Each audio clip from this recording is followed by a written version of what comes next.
I'm Josh Cooperman, and this is Convo by Design with balmy breezes and sublime design as we visit with Palm Beach designer Helen Bergin. This is the story of a tremendous creative who rose to prominence the old-fashioned way, and I have old-fashioned in quotes. Bergin studied her craft, working as a designer from some very talented studios, and when the time was right, she went out on her own.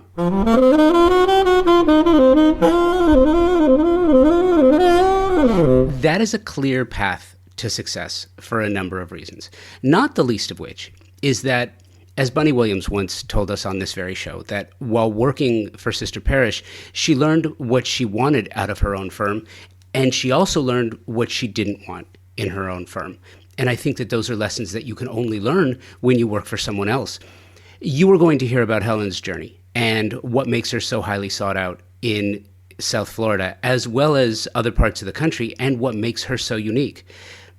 And it is. Her work is unique. And before we move on to that, something you should know about Helen.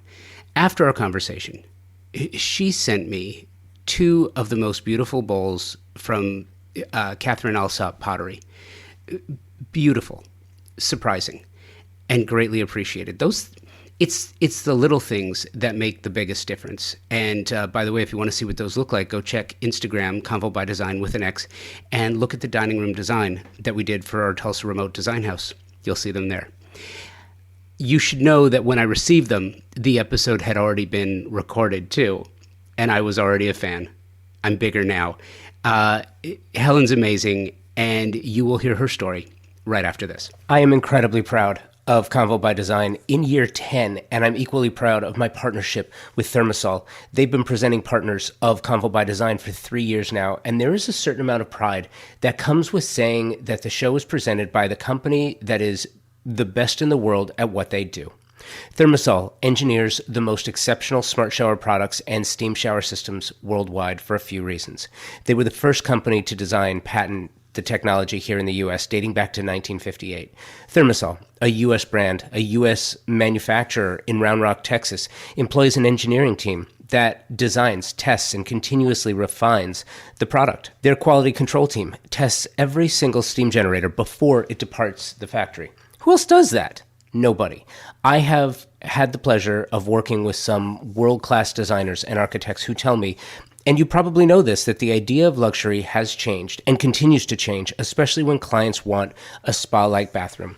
Steam is mandatory, or it's just not considered a luxury space. And if you want to add steam, you have one true option. It's Thermosol. And now, Thermosol, the industry leader in steam, bath equipment, and technology since 1958, is enhancing their already stellar family of products with new indoor and outdoor luxury saunas. Available in 3 design configurations, each sauna is handcrafted from clear Western red cedar or Nordic spruce, inspired by the brilliance of Northern European sauna technology and design. A luxury bathroom isn't luxury without steam. If you want luxury, you have one option. It's Thermosol. Check them out at thermosol.com and at Thermosol on the socials. One of my favorite things to do, I love, it's a Monday morning, bright and early. Yes. And I love starting the week with a conversation like this. So welcome to the show. Thank you for having me. Absolutely. It's so funny. So how is it this morning in South Florida? Well, I just spent the week in California, so did you? A little bit jet lagged. Okay, all right. But I'm happy to be back in Florida. We had such a great trip. It was spring break for my little babies, and we took them out to visit friends and family. And the weather was not ideal. So I'm happy to be back in Florida. I'm happy to be back to work, and I'm happy to be talking to you. I love it. Just out of curiosity, what part of California did you go to? So we went to Sausalito for a few days. Very nice. Outside of San Francisco. And then we were in Manhattan Beach. My sister lives there and just had her 3rd baby. So we went to go meet him. That's home. Yeah. That's home for me. But that's where her home is. So no, that's home for me. Oh, seriously? That's where you are? Yeah. No. Well, no. Now I'm in Tulsa working on a design house project, but Manhattan Beach is home. Oh, I didn't know that. I love Manhattan Beach. Nice, right? It's so great. We love visiting. We actually almost moved out there. We toggled between Florida and California, and we ended Okay. up here. But oh, it's such a great landscape out there. It's It is. fabulous. It is. So it's interesting too. I think so. You're in Palm Beach, Yes. so Yeah. South Florida. Yes. I lived in South Florida for a year. We were in Fort Lauderdale. How do you like it? I lasted a year, and then I was out. It's one of those places. It's very much. I think it's very much like LA and Southern California. Either it's for you or it's not for you, but you pretty much know. Fort Lauderdale's different, though. You should give It Palm is. Beach a shot. Yeah. No. There's been a huge influx of people here, as I'm sure you know. The pandemic has changed everything.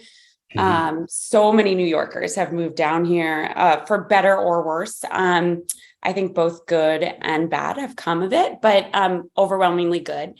But I don't know. Palm Beach has changed a lot. It was very traditional and formal, and it's more relaxed now. And Fort Lauderdale is like a whole different ballgame. I don't even go down there. So you need to try Palm Beach. Fair enough. Yeah, fair enough. But listen, tell me, I am a sucker for a good origin story. So you started your firm in 2016. Yes, correct. So tell me the story. How did you wind up in design? Okay. I'll go way back when. My mother was a set designer. And it's actually where she met my dad. And she is an artist. She's a painter. She's a decorator. She loves all aspects of creative endeavors. And she really instilled that in me from a young age. I remember her setting up dioramas and having me cut out every little piece from an Architectural Digest magazine and reconfigure it as I liked. She signed me up for every art class available. And so I remember, are you familiar with Chris Madden? Since she passed away last year, but she's an interior designer and she did really well for herself and made a big business out of it. And she had a showroom in our hometown of Rye, New York. Okay. And my mom said, go work with her. This would be perfect for you. And I was rebellious and it was the last thing I wanted to do because my mom told me to do it. And also she had it was very fancy and formal, lots of trims and appliques, and it wasn't what I was into. And, had I listened to my mom, I would have known that it's really smart to work for people that don't have the same aesthetic as you, so you can really open your mind a bit. But I said, no, no, no. She wanted me to go to a small liberal arts college. I went to Boulder, and ended up graduating in 2009. And at that time, I was like, okay, I do want to get into design, and reached out to a bunch of firms. No one was hiring. It was the market crash.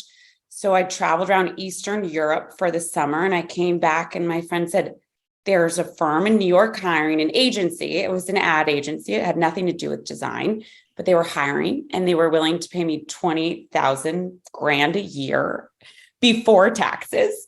So I took the job so I could move to New York, and I lived above a nightclub in a 1-bedroom converted to 3.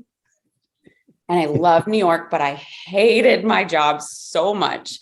And my sisters actually put in an application for a job in Boston where I was making more money, also in marketing, but in sales capacity. And so I moved there for that job and I still hated it. So I went back to my parents and I said, you know what?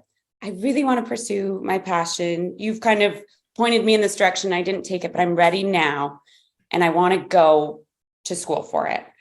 And they said, that's great, but we're not going to pay for it. You can figure that out on your own. And so I started to do the math. I had saved no money. I was living my life, my best life. But so I started reaching out to, I want to say 200 different designers and getting their opinion on whether I really needed formal training for this or if I could go more the apprenticeship route. And I ended up taking the apprenticeship route just because I was worried about going into debt and not being able to pay it off immediately. And so I got a job with Robert Pasal out in New York and as an apprentice, and it was fabulous. I loved it so much. And honestly, day one, he had a really cool showroom. And they had $50,000 Art Deco chairs, and I was down in the basement doing a shoot with First Dibs, and there were rodents, and there was nothing attractive about that aspect, but I still loved it. I loved the tangible. I loved bopping around to clients and sourcing and shopping and jumping in a cab with a million different lamps, trying to keep them all a juggle. And so that's where I got my start. And I ended up shifting over to Cindy Rinfrey out of Greenwich, Connecticut. And that was amazing as well. I mean, I quickly rose the ranks, which was fabulous. She gave me a lot of wiggle room and showed me how everything worked. And we worked on huge homes in backcountry Greenwich, but also fabulous Upper East Side places covered in Frankenthalers. And so that was so cool. I ended up moving from her up to Boston and working for Ansley McAleer, just because I followed my now husband up there to see where the relationship would go. And so I reached out to all the designers I really admired in Boston, and I ended up getting a job with Ansley. And I'm not sure if you're familiar with her, but she is the nicest human being in the world. And it was a small shop. It was 3 people. So I learned so much from her. And I then got involved in more commercial projects, which was really fun. And then I went off on my own a few years after that. I'd worked on 2 boutique hotels and a number of residential projects. And it felt like the time was right. It was something I always wanted to do. And I had enough clients on my own where I was busy and working nights and weekends. So I took the plunge. It's so interesting. So much to unpack there. A couple of things that I really. No, it's great. A couple of things that I just want to say off the bat. First of all, I love set decorators. I love the art department. I've worked with the Set Decorators Society of America for years, and what I love about set decorators is a couple of things.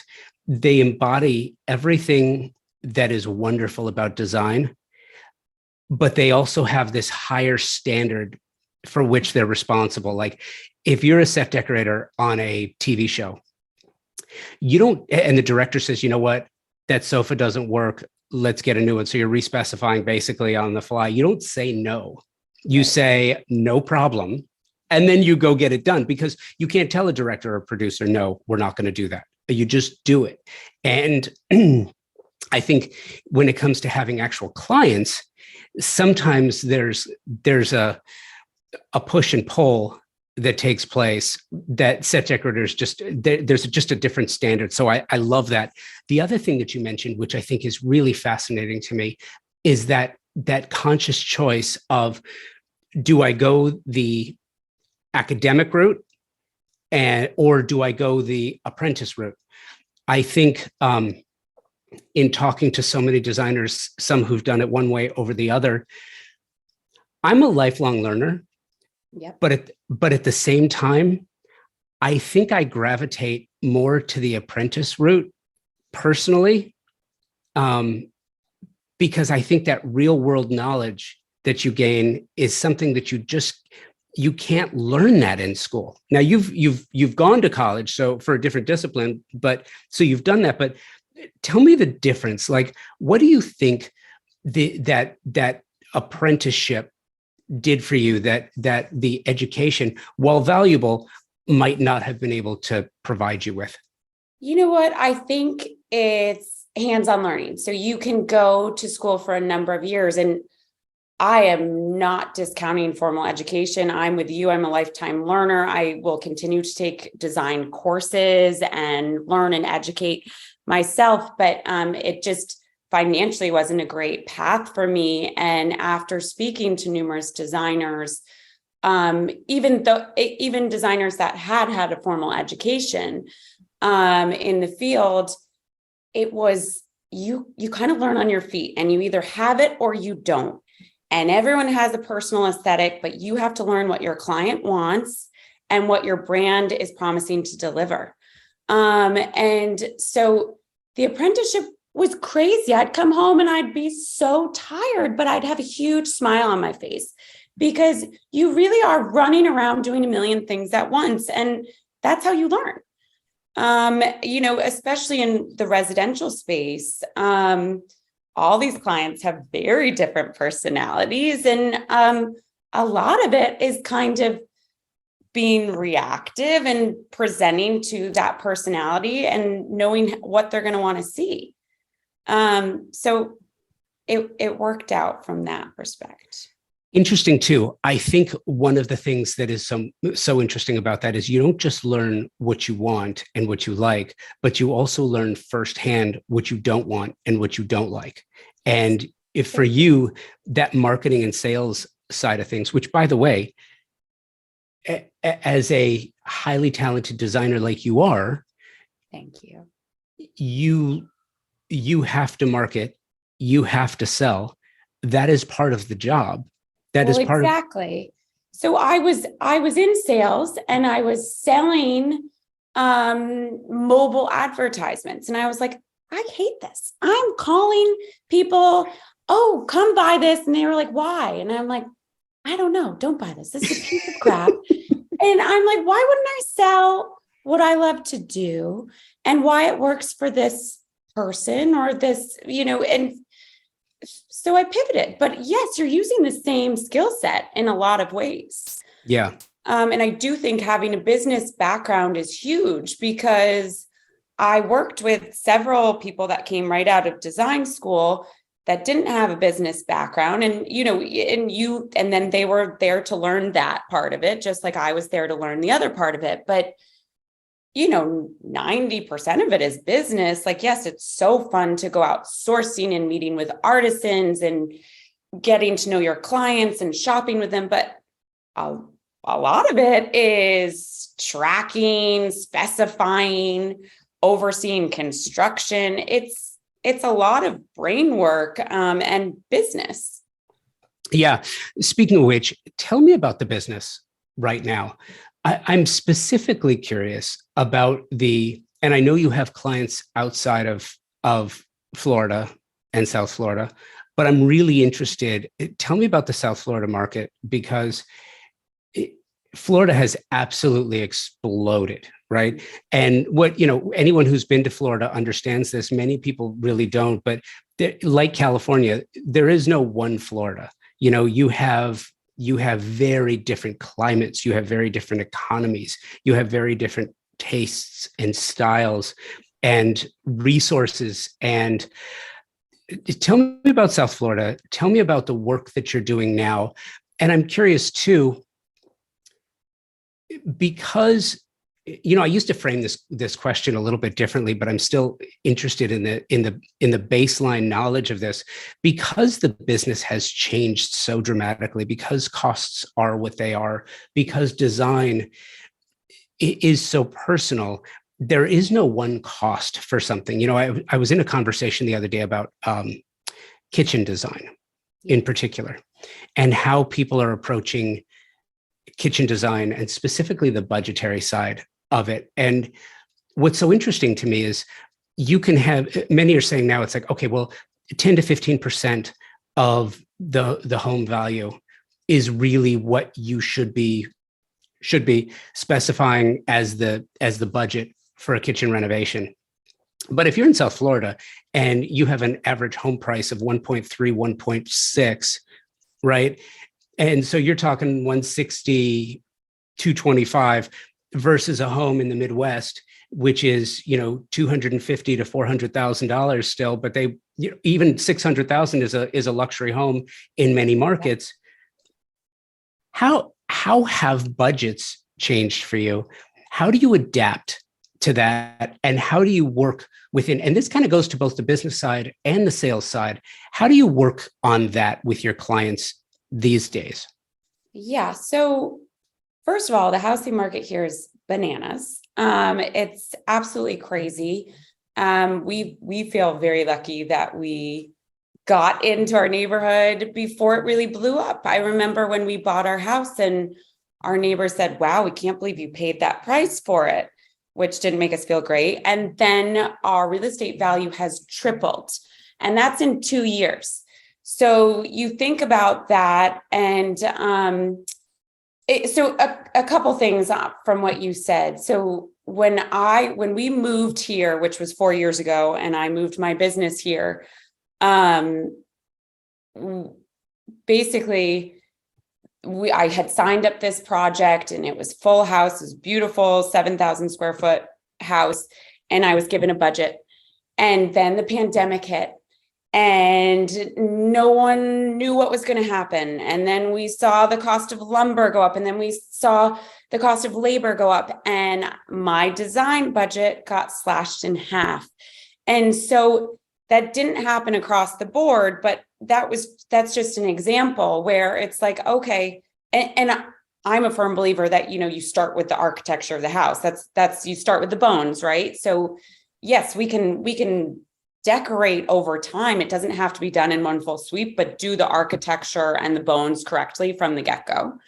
And so I wasn't about to step in and say, you know what, we need more budget for the decorating side of things. We took that cut, but then, it changed what we were sourcing. So everything we wanted the same look, but we wanted it at a different price point. And that's a lot of the job. I mean, the job is really finding out what the clients want, what they're trying to achieve, how they like to live, what brings them joy, how they like to entertain, getting their budget, or if they don't have a budget, kind of putting one together and saying, do you feel comfortable here?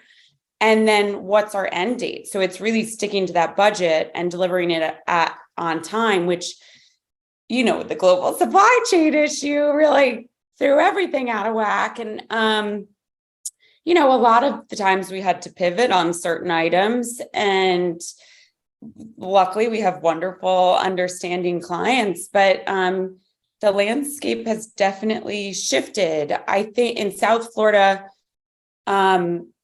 most of my projects right now are new construction. So I don't know if it was like this in Fort Lauderdale, but it's a lot of little bungalows that are getting torn down for bigger homes. And there's an influx of people moving down here with much bigger budgets. And part of that is wonderful because it's beautification and it's business. And it's bringing new money into this community, which is wonderful. It's sad to see some of the bungalows go, but I really love working on new builds because you get to pick out every little detail, which is so nice. You're really building a dream home with your client. Up north, it was all really old antique homes, and it was just a different ball field. So I don't know. At the same time, it's really interesting because I feel like one of the things that came out of the pandemic, and I talked to a lot of designers about this, is a couple of things. It reinforced this idea of sustainable design. It reinforced the narrative and the story behind design. Mm-hmm. And as such, it made a lot of clients, like if you have clients who are from New York and they're coming to Florida and they're coming to Boca or they're coming to Palm Beach, and they want to embrace their new environment. So now material from Florida or from surrounding states, using local trades, using local workrooms, really focusing and drilling down. It's unfortunate, that these wonderful little bungalows go away, but tastes have changed. And that's the nature of the business. Are you finding that you have more opportunities to stay local, to be, Florida endemic in material and taste and style. Is it getting to a regional point for you as it relates to design, or do you still have the same number of clients who are like, no, I went to Salone and I want that Italian kitchen? I mean, is there a push pull, or are you finding that there's a locality and a regionality to it? I'd say it's a mixed bag. Especially going out to California, which I love. I love going out there, and it's a completely different design sphere out there, but there's such a big focus on sustainability. And we're seeing a lot more of that year over year here, but it's not as much of a focus. That being said, in Florida, I do think there's a huge emphasis on let's use Pecky cypress, let's use coquina, let's use these materials that are native here, which is really nice, and it is sustainable, but I'm not sure if people are thinking about that as a main objective.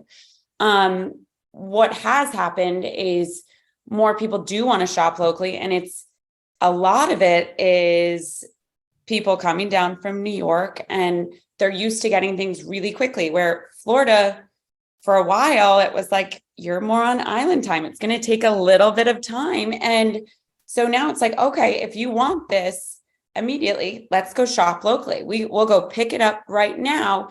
And there are so many great showrooms here. We're so lucky to have them, and they're all sprouting up. I mean, when was the last time you were here? Oh, it's been a while. Okay. Yeah. Well, yeah. I'm right in Antique Row. And so it's fabulous. Like you could shop for weeks and weeks and find new product every day. And based on what your client's looking for, the shops you should kind of go in and focus on. And so that's really nice to have. And from that standpoint, it really has changed kind of people's mindset into wanting to shop locally. I love that. And one of the things that I actually wanted to ask you about, and it's funny because without giving it away at this point, because I want to get to it. One of the things that I love to do with designers, and the pandemic pretty much made this possible. Prior to 2020, the number of interviews that I did virtually was, you could count on one hand. Everything was in person. I did everything with people in person, and I love that. But since then, obviously, Zoom became. I used to do my interviews on Skype when I did them remotely, and never really cared for it. Zoom made it much more palatable and a much easier process. So I think it's great. But one of the things that I love to do, and we're going to do this in a little bit, is we're going to go to your website, and I'm going to look at your projects, and we're going to walk through some of your projects. Because it's just so much fun. And again, without giving too much away, one of the projects that I wanted to walk through, one of my favorites, I can tell you're in it. So it's your house. But I wanted to ask you, and this kind of leads into it, the mark of a remarkable designer is that you may have preferences, you may have tastes, you may have your own personal style that you love, which clearly you do. But when you're designing for your clients, it's about them. It's not about what you like. It's about what they like. But it's still your tastes inform how you put all that together. Right. Tell me about one of the things that I find so interesting is South Florida is very unique. Not all of Florida, but definitely South Florida. You have a Miami style. You have a Keys style. You have kind of like this. There's a difference too in Lauderdale and Boca and Palm Beach, and each one has different nuances to it. Very similar again to Los Angeles. Right. Personally speaking, what is your style that you enjoy? Again, this is not about what you design for other clients. I'm just curious what you like. Yeah. So I really like inviting design. So I move all the time. I'm very nomadic, and I love functional spaces, and I like them to be inviting. People have described my style as playful. I like kind of clean layers. and I'm not afraid to use color. I'm a colorist. I love patterns on pattern. So yes, if you walk through my house and you can see I'm currently in my dining room. As I said earlier, I'm a bit jet lagged. I didn't make it to the office this morning. But yes, I have wallpaper on every single wall. I have layers. My husband is a little bit more pared down, and when you're in a relationship, you negotiate, and he's very good about giving me full reins, but I also want him to come in the house and make this his happiest place. We got home from vacation and we stayed at 3 different places and really nice resorts, and my sister's house, which is beautiful and overlooking the Pacific. But when we came home, it was exactly what we wanted, and it felt so good. We have 2 little girls and they're crazy. And so everything has to be functional for us. Every space has to be used. I use like more of my delicate fabrics in my bedroom. So I have a silk bed, and I have silk draperies, and it's not Liberace, but it's very soothing to my palate. And I do think bedrooms I always make very soothing because I have a really hard time sleeping, and I want to rest my mind, and everyone wants to rest their mind. But yeah, I would say my personal style is more playful. I just want it to be comfortable. I want people to get excited when they walk in and not have their eyes settle on one thing, but kind of scroll around and see different elements that bring the whole space together. You are listening to my conversation with Helen Bergin. We'll be right back. We are living at a time of incredible growth, both technologically and creatively, with respect to interior design, exterior design, and architecture. There is no question. There are companies thinking differently about the business of design and how to make products super serve those for whom they're being made. One of those companies, and one of my favorites, is Moya Living. Designer and fabricators of some of the most stunningly beautiful, incredibly durable, and highly functional kitchen, bath, and outdoor kitchen cabinetry on the market today. Powder-coated steel with stunning lines, vibrant colors to fit any design style or aesthetic. A history of designing cabinetry for the scientific community, so it's been tested in some of the truly the most harsh conditions available. Moya O'Neill is the CEO and founder of Moya Living. She's the inspiration behind the design. Designers, their specification process is so simple. It will make your job so much easier. Check them out online through the socials at Moya Living, their website, moyaliving.com, and in the real world, their live kitchen showroom in Fountain Valley, California. And because your work is so colorful, because it is, and obviously, we'll look at this in a bit, but it seems like your clients, whether or not you're gravitated to like-minded clients, they seem to gravitate towards that same kind of playful, colorful. Being in South Florida, where you have Basel in Miami every year, and you have just such a rich, robust arts and fashion community. Is Florida still pickable? Like, can you still go on a road trip and find things, in flea markets? Yes, the estate sales are incredible. Are they really? Oh my gosh, they're so good. And, there are obviously shops that then they get all of their stuff from estate sales. But if you had the time and energy and passion to go to estate sales, they're so incredible because style has changed so much. And a lot of people want more simplified, cleaner lines. They don't want heirloom pieces and beautiful Chinese urn lamps and crystalware and beautiful silver flatware. And so, yes, estate sales are phenomenal. Yeah.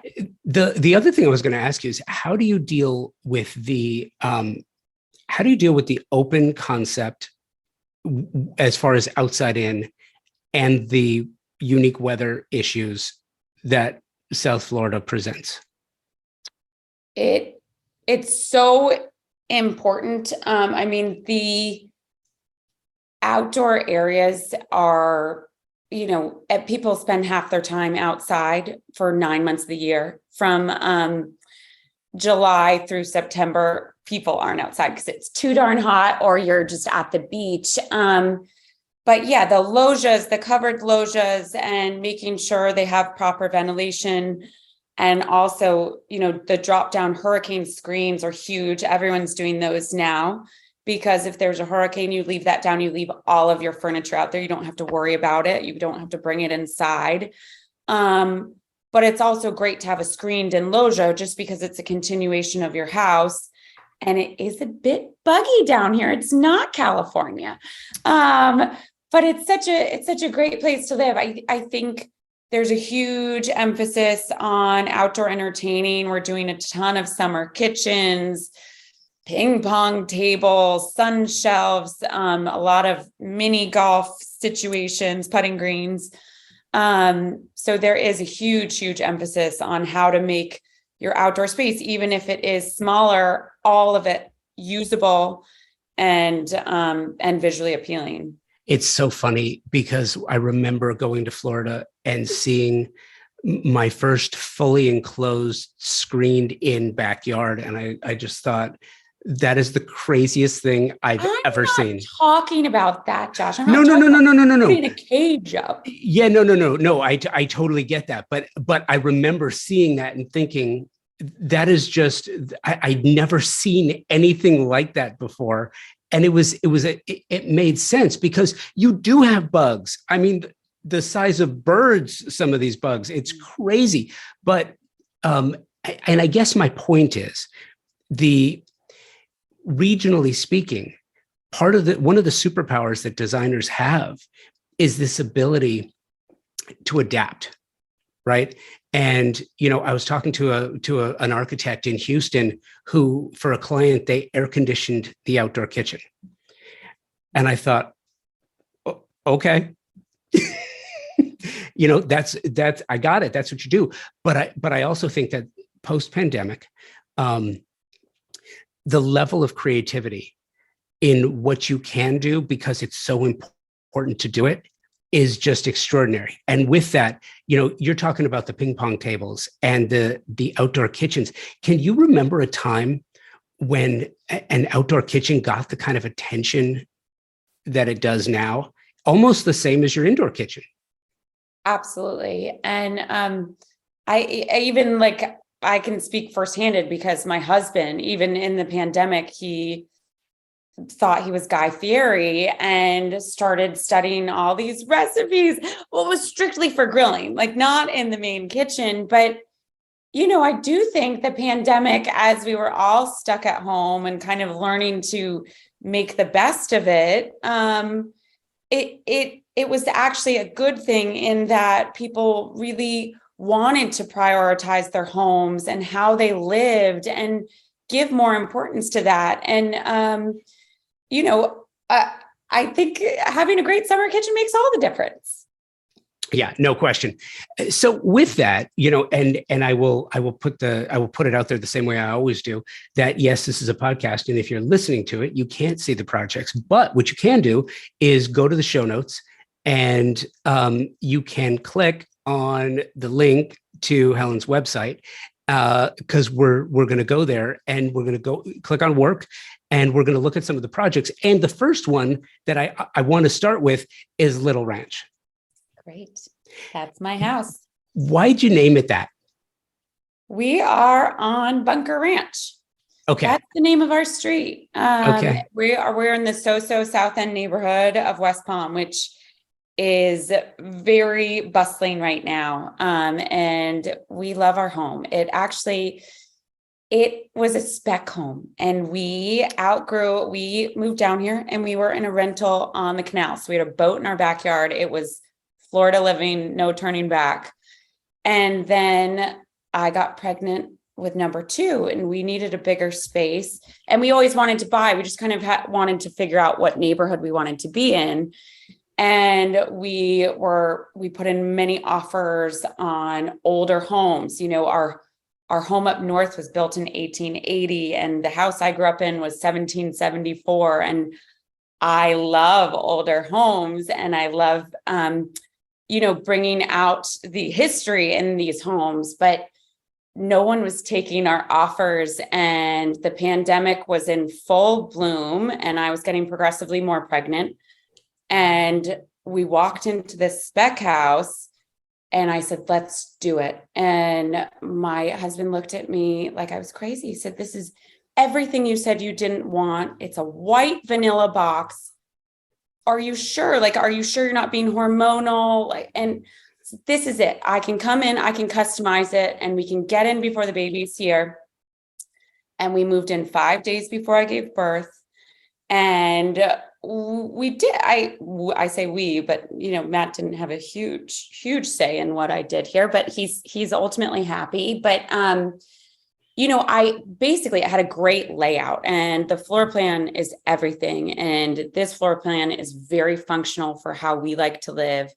And it is open concept, but then it has breakout spaces for the dining room and the playroom, and a big master suite far away from the kids' rooms and the guest area. And so it fit the bill, and we got in and customized it, which was great. So you're in the dining room right now, and I can tell because I'm looking at a bigger image. And the first thing I have to start with are those palm trees. Yes. Do you like those? I love those, and the artwork. Tell me.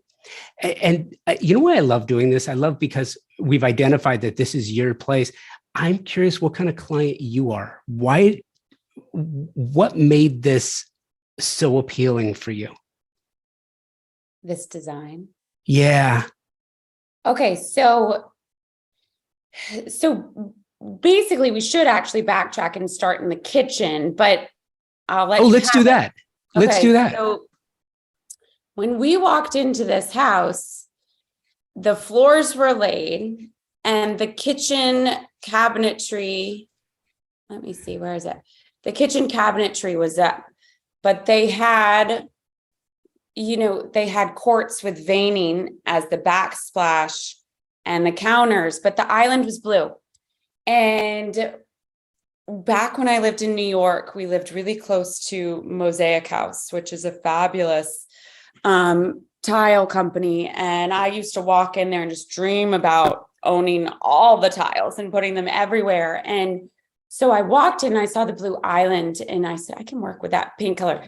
And none of the walls were painted at this time, but that cabinetry was manufactured in that blue, and or it was specified in that blue. And so I kind of came off of that. We ripped out all of the quartz veining, which drives me absolutely nuts, and put in that backsplash and put in different countertops and picked out all the hardware and wall covering and so on and so forth for that space. But that blue I kind of worked off of. And so I wanted to kind of marry that room over to the dining room, but make it a different complementary color. So brighten it up. And originally I wanted to lacquer this space, the dining room that I'm in now. And due to time and budget constraints, I didn't end up doing that. There's a fabulous vendor outside of Los Angeles. I'm currently forgetting the name, but I'll send it to you. I'm so sorry, but they do beautiful lacquered wall covering, and they can do it in any color you want. And so this is actually wallpaper, but it's a lacquered finish. So that was a starting point. And with this kind of aqua color, which is so cool. I wish I could show you a close-up, but there's a lot of movement in it, and a good sheen. And I just thought a chartreuse would really make it pop. And then my friend David Daly out of New York, I commissioned this piece of art from him, which kind of brought in all the energy I was looking for in a dining room. I love to entertain, and I love to have conversational pieces and an atmosphere that really, invokes conversation and makes people want to stay until 3 a.m. drinking several bottles of red wine. And so that was really the start of this space. The table and chairs are vintage from the 70s. And then the host chairs are made of quadrille fabric. And then that woven rug is from Patterson Flynn, and just a beautiful, beautiful print that kind of it grounded the whole space for us. I love that. And I want to jump back to the kitchen because a couple of things that you did in this space. The first, those bar stools, I absolutely love those stools. I think those are just so fun and amazing.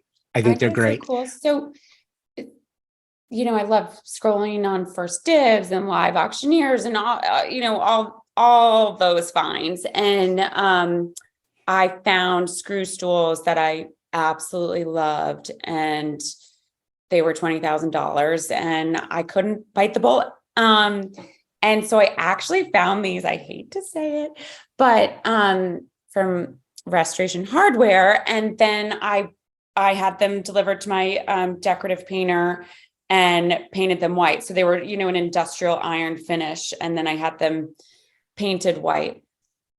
Why do you hate to say that?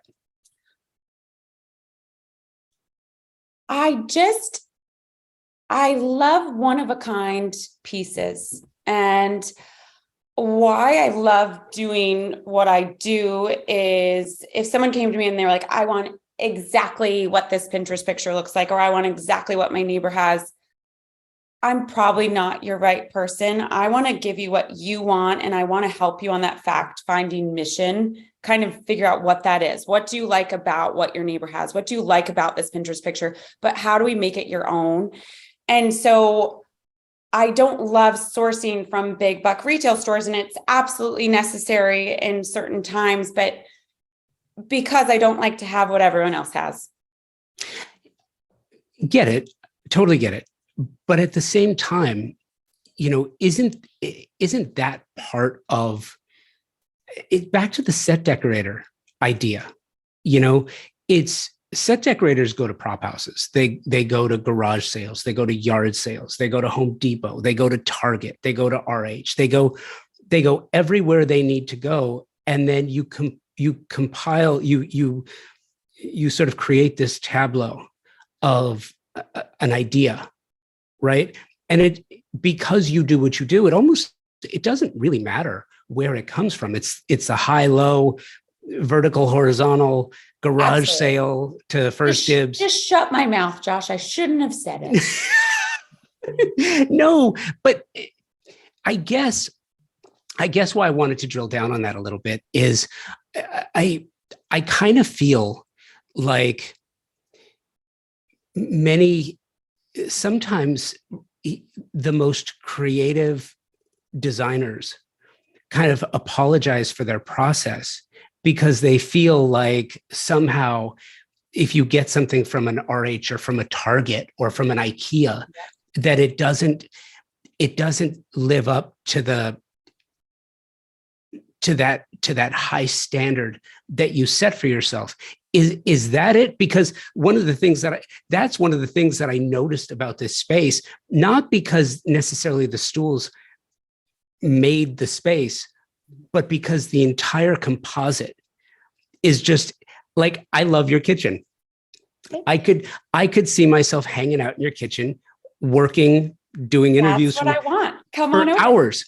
And I just think that the way you crafted it and the way you put it together, I absolutely love it. And I'm just curious, I think it's interesting that you would say that, not wrong, not right, but just interesting.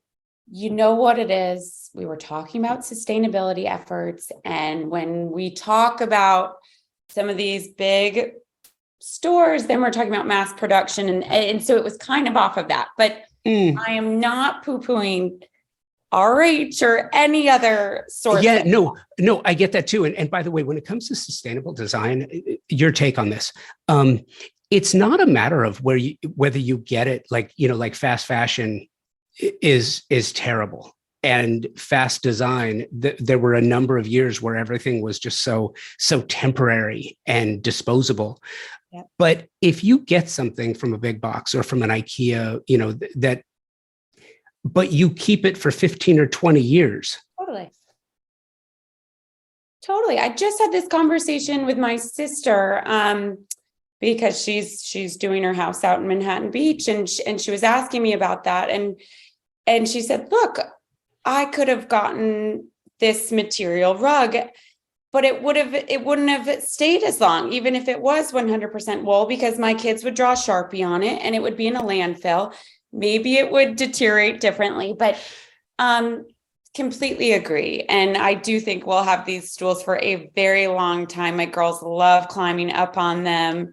And they're sculptural and just a fun piece of our kitchen. Yeah, no, I love it. And I love also a couple of other just details about your kitchen is obviously the ceilings are pretty high. Yes. And the way that you handled the verticality of the space, because it doesn't look like it's a huge kitchen, but because the verticality is what it is, and because it's so differentiated, I love what you did with the space. Thank you. That's so kind. We love this kitchen too, and I think the high ceilings were such a blessing because it's not a huge home, but the 12-foot ceilings make all the difference. And when we first moved in, I had this Philip Jeffries St. Bart's paper in half of the space, and I didn't know what ending point I wanted. And then it was up, and I said, "You know what? We need additional yardage. We're going to wrap the whole enchilada and go forward." And it makes such a difference because it really makes it feel like a cozy, intimate space, even though there are such tall ceilings. Yeah. And I'm starting to see some through lines in some of the other projects. I want to jump over to Palmetto. Okay. Classic Florida. Classic. I love this space. And I actually want to start in the master bath. Okay. Yes, this is such a beautiful bathroom and the nicest clients. What a beautiful spa-like environment. Mm-hmm. Tell me what went into the design here. So the clients, I kind of touched upon this earlier, but creating a soothing, serene space for your personal primary suite is so important to everyone, just to have that unwinding space. These clients have 3 young kids, and so they really wanted this space to unwind and relax and just have carved out for them and themselves only. So this, they wanted that marble look. This is actually porcelain. It's book match porcelain. Beautiful veining, and it goes down. The floors are also a porcelain, but there's no veining on that. We wrapped the counters in the same porcelain material. We did all polished nickel finishes.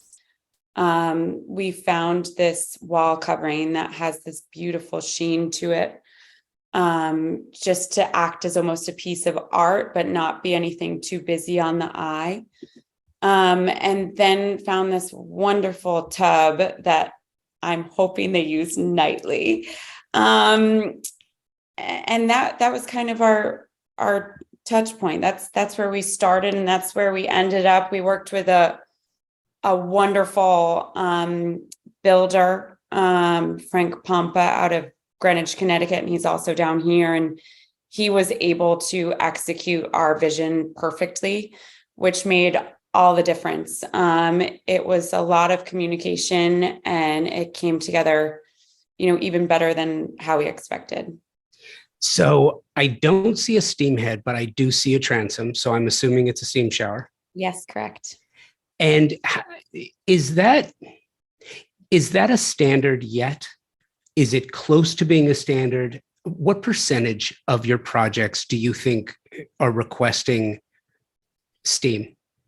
More and more. 75% maybe, if I had to put a number to it. I mean, why not add that if you can, because it's such a nice luxury to have, right? You're bringing a spa environment to your master bath, and that just continues the conversation of making this own space for yourself and making it really special and a place where you can fully relax and have me time, which as a parent, you really need a lot of. And even if it's only 5 minutes a day, that's a chunk you'd take, right? It is. And I want your take on something. There is no right or wrong answer, I don't think. I'm weighing in on if you have a project and client has specified steam, do you put it in an ensuite, or do you put it, or rather the master ensuite, or do you put it in a more central bathroom where perhaps guests, kids can take advantage of that as well? I think it depends on the client's priorities. And I'm not saying I have selfish clients, but it's usually the primary suite. And speaking selfishly as well, I put it in my primary suite. I mean, absolutely nice to give to your guests. I don't know if like 2 and 4-year-olds need it in their bathroom. But yes, I think guest quarters, wonderful primary, but yes, mostly we're seeing the requests for primary suites. Yeah. Well, I guess the idea there too is that if you have a room in the home that becomes the home gym, which is becoming, again, more popular. But isn't it amazing that you have these spaces that are now steam, sauna, cold plunge. I mean, just what completely blacked out for a dark, inviting space where you can just go meditate and I'm so into it and unplug, right? It's amazing. Well, we're seeing all these, wellness spas come up, and California has had them for decades. But even California, I was in El Segundo. They had a new one just open up last week, and Palm Beach, we've had a slew of them open up this year, and people do want it now in their homes. And it's so impactful. Why not? If you have the space for it, carve it out. Take care of yourself. Yeah. Your couple of things in this living room, back to Palmetto. Yes. So I love your color palette. But between the window treatments and the wall coverings that you applied to the ceiling, I mean, just there's so much detail here. Tell me about the choices you made in this room, and then I want to go down to another living space with that other wallpaper. I just love the wallpaper. Yeah, thank you.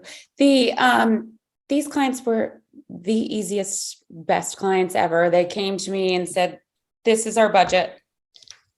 This is our vision, but adapt." And I went to them and they had a tight timeline.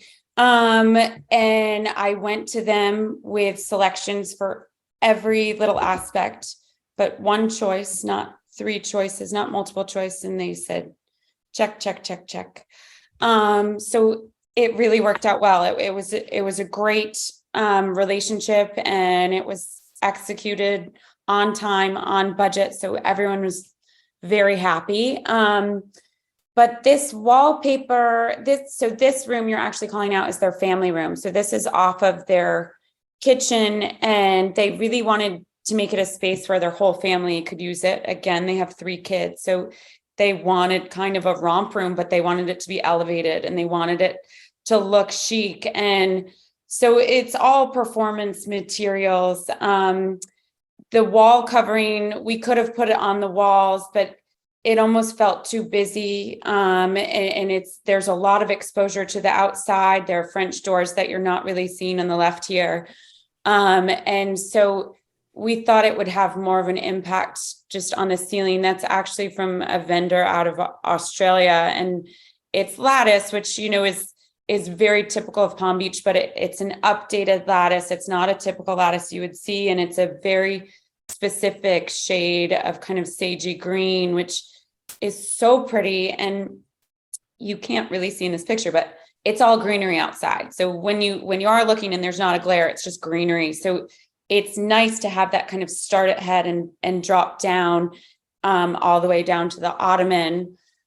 So that's where we started with. And then, layering in the pinks, just, it made it feel a bit softer. That was that, I pressed the husband on that a little bit. He was anti pink, but it was really more of a salmon. And so we had a conversation about that, but ultimately he's very happy with how it all turned out. I love that. And last project I wanted to go to was Acorn. And and starting at the top with this particular bathroom with that tile, I love that. I love that tile. I absolutely love that tile. Cute. Go ahead. No, please.